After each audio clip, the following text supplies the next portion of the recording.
Barry J. Sanders, the son of the man, the myth, the legend himself, Barry Sanders, did one of the most unexpected things anybody's ever seen. And this is where, ladies and gentlemen, things start to get really, and I mean really interesting in our story, so you better lock in.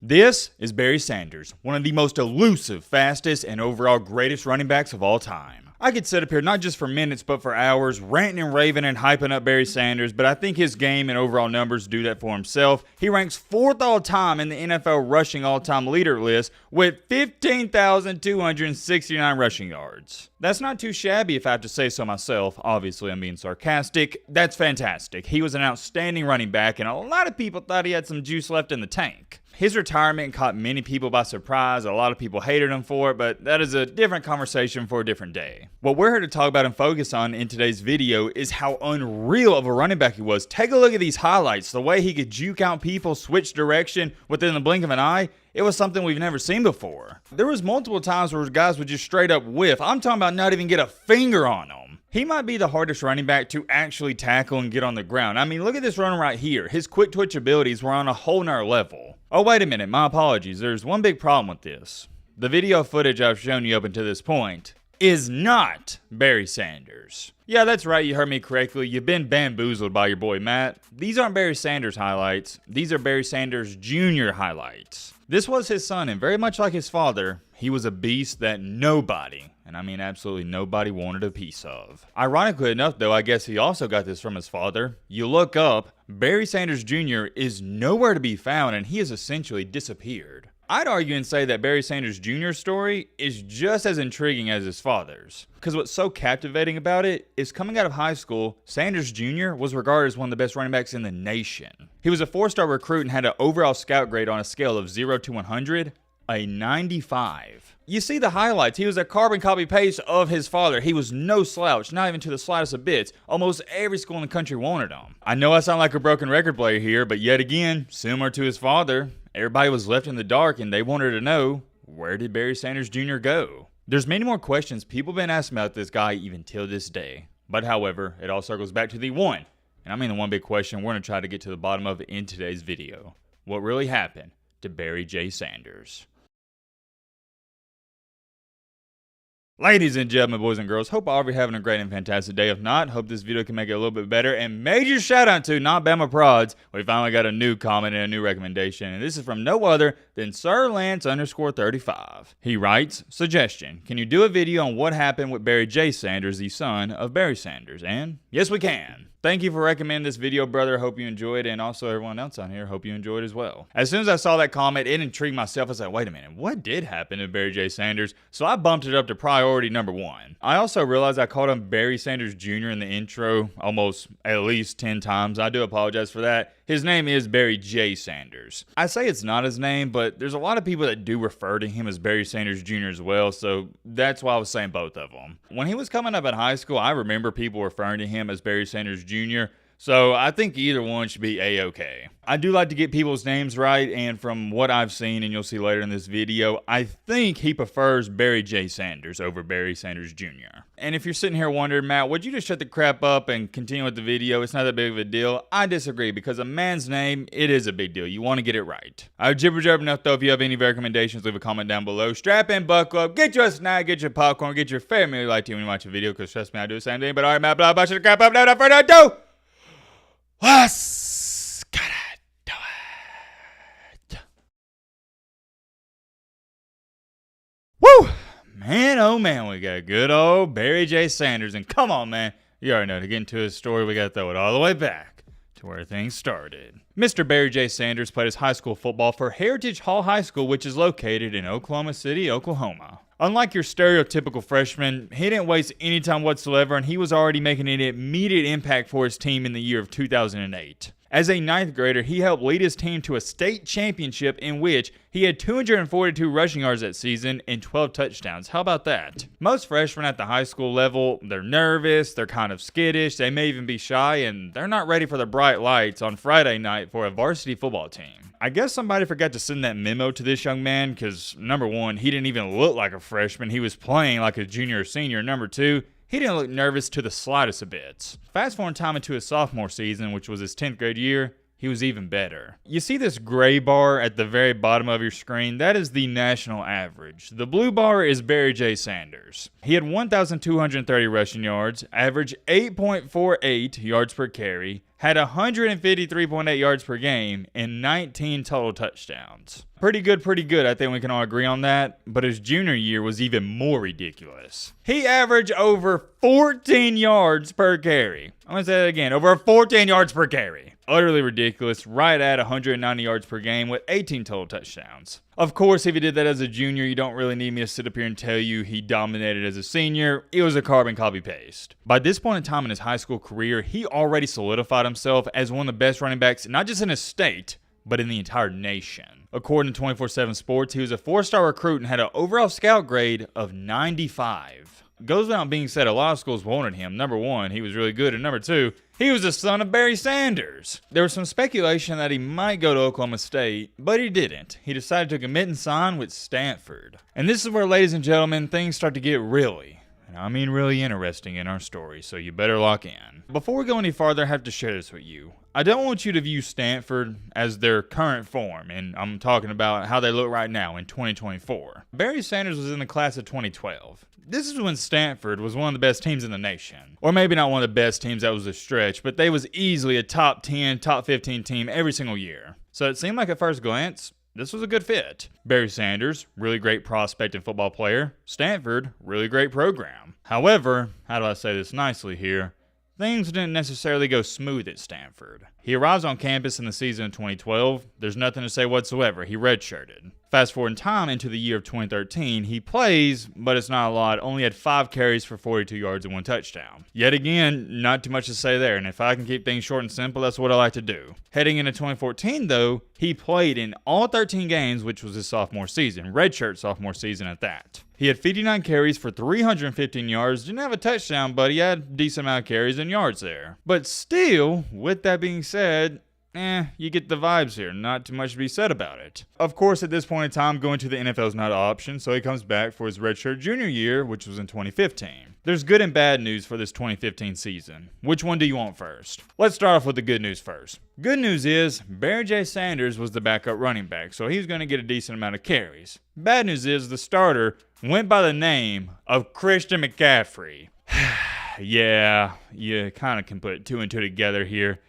Not a recipe for success. Why? Because Christian McCaffrey was that dude. It seems like even till this day, McCaffrey doesn't get tired. He is a running back who can play every down. A lot of times in college, you'll have a bruising running back. You'll have a speed demon or a specialist running back.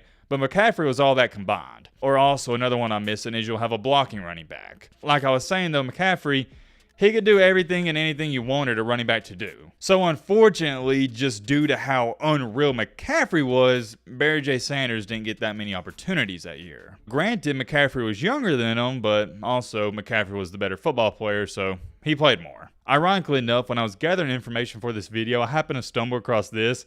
McCaffrey wound up breaking Barry Sanders' record for most all-purpose yards in a season. I just thought that was unique how he broke Barry J. Sanders' father's record while they were on the same team together. Anyways, continuing along here, it's not like Barry Sanders was a slouch. It just didn't help that you had McCaffrey ahead of him. For example, against Oregon State that year, McCaffrey had 30 carries for 206 yards, but Sanders had 7 carries for 97 yards and 2 touchdowns. I think this box score right here, it paints the picture perfectly. He could play, just had a better guy in front of him. And who knows, man, this is a huge butterfly effect we're about to get into here. If McCaffrey never goes to Stanford and Barry J. Sanders is the guy that year for Stanford, in my humble opinion, I think his draft stock would have improved immensely. You hate to look at it that way because you don't want to blame Sanders' lack of success due to McCaffrey's, but that's sort of the reality of the situation, or at least how I view it. The rest of the season for Stanford, he was all right, and that 2015 year was weirdly enough a carbon copy paste of 2014. Actually had less carries, had the same amount of yards, and increased his touchdowns from 0 to 4. But here's where the problems start to arise for Barry J. Sanders at this point in time in his career in our story. The 2015 season, it's over, it's wraps, but he knows McCaffrey's coming back for that next year in 2016. And as you can see from this box score here, and I think we'd all be in the same boat here, he does not want to have another year of being the backup running back. It didn't matter who you were. If you had McCaffrey in front of you, you weren't going to play much. I think Barry J. Sanders, being a realist and looking at this with common sense, he thought the same thing. He said, you know what? It's not that I don't like Stanford. It's more so of I want an opportunity elsewhere, and that's what I'm going to do. So I'm leaving, and that's what he did. Barry Sanders decides to leave Stanford at the time the transfer portal wasn't into effect. However,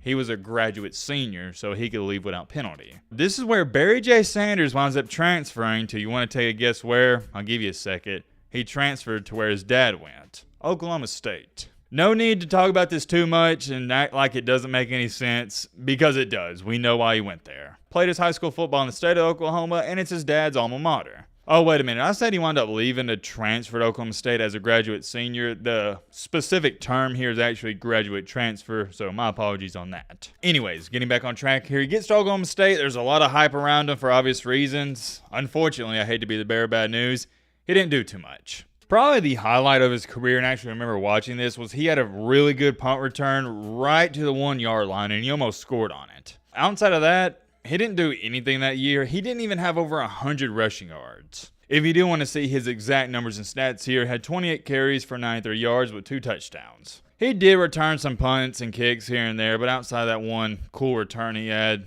not too much to say. At Oklahoma State that year, it was somewhat disappointing because you wanted to have that Cinderella story where the son of Barry Sanders goes out there and balls out and has over 1,500 rushing yards and 20 touchdowns, and that just didn't happen. And now everybody's wondering, well, what's he going to do next? Because remember, this was his senior year. He had no choice but to declare for the NFL draft if he wanted to continue to play football. However, he didn't do that. Barry J. Sanders, the son of the man, the myth, the legend himself, Barry Sanders, did one of the most unexpected things anybody's ever seen. When his time came to an end at Oklahoma State in the year 2016, he accepted a marketing job with the video game company that goes by the name of, you should be familiar with them, Electronic Arts. In other terms here, he joined EA Sports. Everybody's like, wait, what? Barry J. Sanders, the Barry Sanders Jr., is quitting football to work for EA Sports? What's going on? Everybody was asking about it, and he straight up told them, yeah, I'm not going to the NFL, and I have no plans of even trying to pursue professional football. In other terms here, he wasn't going to the NFL, CFL, USFL, XFL, you name it, he wasn't going to it. He accepted that job in 2016. It's 2024, so I know what you may be sitting here saying. Well, Matt, what's he doing now? And my friend, he is still doing that. He is still currently working for EA Sports. If you want to find out more about him, I'm not going to go through every picture because you can do it yourself, but he's extremely active on Instagram as well, and here's a picture of him golfing, and I think that's awesome because I also like to golf. He looks great. He's in really good shape, and it looks like he's having a grand time, at least according to his Instagram pictures, but as we all know, social media is fake, or if you don't know, now you do. But I like to assume here, just going off of what I've seen and heard, Barry J. Sanders, he's living a very good life, and he's enjoying it, and you should. He just looks like a cool dude to hang out with, for example, go golfing with, watch a football game with, do anything with. Look, I get it. You're probably looking for some mysterious aspect to his life, but there's nothing mysterious about it whatsoever. It's not an unsolved mystery like some of the other videos we've done. We know where he's at and what he's doing. Like I said, started working for him in 2016, and he still works for him till this day. When I say them, I'm talking about EA Sports. By the way, Electronic Arts, I'm still kind of salty y'all didn't invite me out to play the college football game early, but that's a different conversation for a different day. Oh, wait a minute. This is a good opportunity. Barry J. Sanders, if you're somehow, someway seeing this video, can we make that happen next year? Hit me up in the DMs, brother. On a serious note here to Barry J. Sanders, if you are somehow, someway seeing this video, wishing them best of luck, my brother. It looks like you're having a great time. I hope you continue to live your best life, and I'm wishing you a ton of success in anything and everything you choose to do moving forward. Let's answer the 2 questions we always ask at the end of this video. Number 1, is Barry J. Sanders a winner or a loser? To me, I'm most certainly labeling him as a winner. Just because you don't make it to the NFL, just because you don't want to continue trying to grind and get to the NFL, that does not make you a loser. As long as you're working towards something and you're working hard to become the best version of yourself every single day, in my book, it may be different for you, but in my book, you're a winner. Secondly, the other $1 million question we got to ask is, why didn't it work out for Barry J. Sanders? I'm going to go back to these Stanford days, and as athletes, this is common. If you are a current athlete, or B, a former athlete, you might have felt this at some point. When you're not playing as much as you feel like you should be playing, you do get discouraged, and you start to question yourself like, dang, am I even good enough to continue to play this sport? Where that's at the middle school, high school, JV, or collegiate level. The doubt starts to creep in, and I really think with him not playing a lot at Stanford due to McCaffrey being there and also going to Oklahoma State and still having less than 100 rushing yards, he started to tell himself, you know what, maybe football is not for me and I want to do something else. And there's nothing wrong with that at all. I'm just trying to answer the question of why didn't it work out, and I think that's what happened. He more than likely got discouraged. That's the only thing I can assume. And to go on top of that, I'm just spitballing here. He might have fell in love with the game of football. That happens too. It's a grind, man. It is an absolute grind. And trust me when I say this, I think sports are amazing. And I think everybody at some level, at some point in time in their life, should play a sport because it teaches you a lot of lessons about life. I say that to say this, though. I love sports more than anybody else, or as much as anybody else. And even I'll be the first person to tell you they're not everything. There's more to life, although it's hard for me to believe that sometimes as much as I love to compete. There is more to life than basketball, football, water polo, lacrosse, golf, pickleball, ping pong, etc., etc. I could go on and on. There's many more things I could say. We'll end it out there. Let me know your thoughts down below. But